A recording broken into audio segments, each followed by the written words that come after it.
place of discourse in and amongst the people that they're about to take over. And they began to create, listen to me now, non-traditional lines of division. Y'all all right?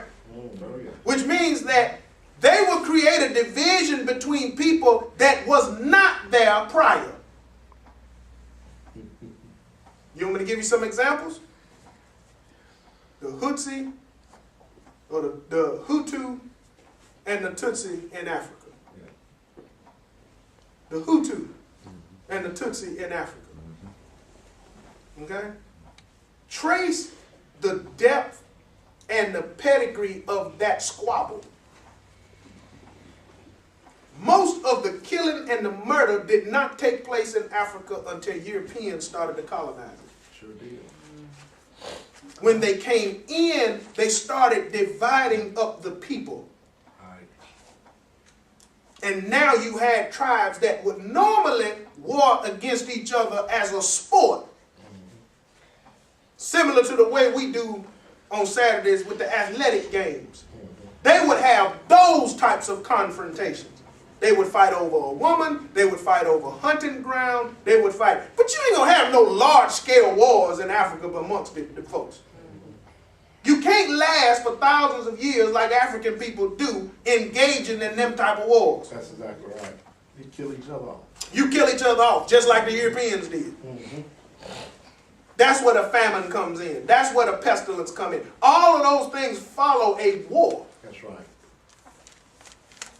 Old Equiano told you, we didn't have that kind of tripping. Right. Never did. Neither in our history was there any record of that. That's right. All of that happened when the European comes in, and they divide each other. Now, who were the Europeans that divided the Hutu and the Tutsi? The Belgians. When the Belgians settled in that area, they were the ones who created the squabble. And now the bloodletting went on because as long as they're divided, we can steal their resources. This thing called the United Nations is created. Y'all ever heard of that? Mm-hmm. And then they have what's called peacekeepers. Oh. Now watch this. Let's take a guess. If we know the beast, as Revelation say, like we think we know. Mm. When it was time to send peacekeepers into East Africa to solve the squabble between these two warring factions, from which country do you think the peacekeepers came from? From which country? The Belgium. They came from Belgium.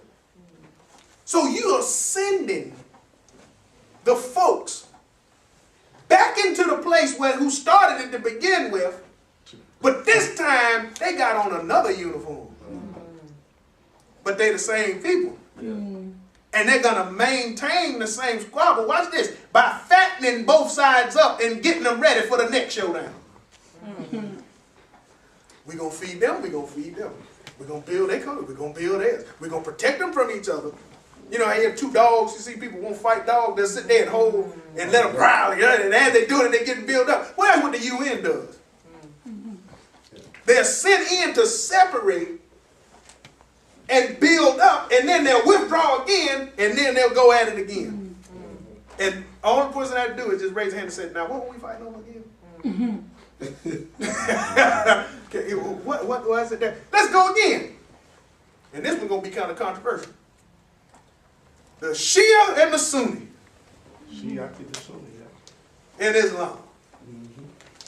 The Shia and the Sunni. I tell you what, we'll do that. We'll use another lecture for that. that was going to take, it's not going to take long, but we'll need a whole. But to get back to the Tea Party things, one of the things they want to do is they want to erase Negro education. Okay? In my little notebook there, I have article upon article of where they have proposed to erase slavery from the history books in Texas, Virginia, South Carolina, and so forth. Why do they want to do it? They want to teach Confederate history without slavery. That's exactly right. Why do they want to do that? Okay? That is a Tea Party thing. But let's go to a left-wing thing. Put this in your I'm giving y'all a lot today. The dream bill. Now remember when we said the survival of the fittest?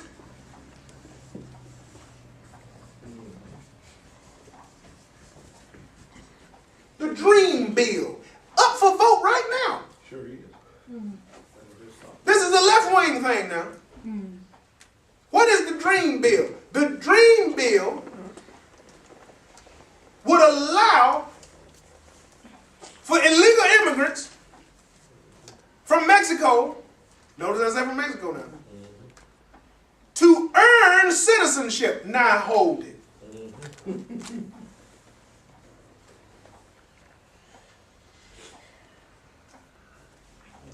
Now I could say something, but we have to cut that camera off.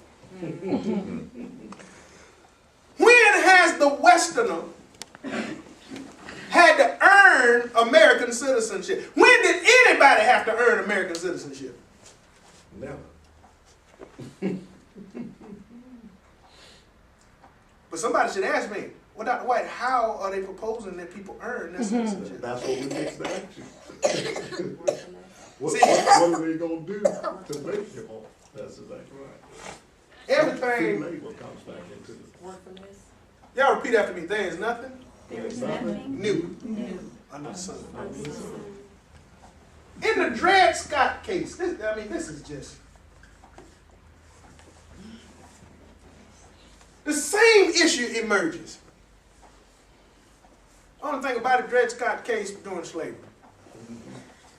Justice Taney in the Dred Scott decision said that blacks had no rights that whites were bound to respect. Okay? Dred Scott. Now, the answer to the first question is, when did anybody have to earn citizenship? Is never. But now, there are two proposed ways, and there may be more. I hadn't read the whole thing. On the way an illegal immigrant, if you want to call them that, can earn citizenship if they complete college or complete military That's right. service. How many years of military service is it? That I don't know. I stopped after I read that. I'm thinking they're following the prototype of the European format to where 2 years is mandatory requirement. Yeah, and you know who got that kicked off the ground was Israel. That's right.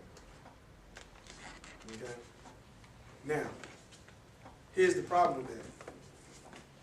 Remember we said survival of the fittest? Oh, yeah. Why do most illegal immigrants come over here to begin with? Come over here to make more money. They come over here to make more money, but they're not coming across the border and going to work at Compass Bank. That's right. They're not coming across the border. They're coming across the border to work in agriculture. Labor jobs. That's right. They come in saying, we don't want to take those positions from you. We just want to do Yeah. the menial work. See, America's always got to have a stepping stool. Right. They got to have somebody to urinate on. I know that's, I'm not gonna say it like that. That's what it is. They got to have somebody to kick, and they got to have somebody at the bottom of the barrel. Well, black people have become educated. We're becoming educated. I know it might not look like it, but we have moved. We are moving up, and somebody has to replace us. That's exactly right. The scriptures teach that we are not to turn around and to treat a stranger like that. That's right. If they come into us, we treat them just like they want us, but they got to buy into our program. That's right. But our program is not to hate them. That's right. We'll treat them just like an equal, but they got to, you got to come on in the Do room. what we do. That's right. You got to come on in. But what happens is that the dream bill only sucks in those who are the brightest and the smartest of a group of folk who only want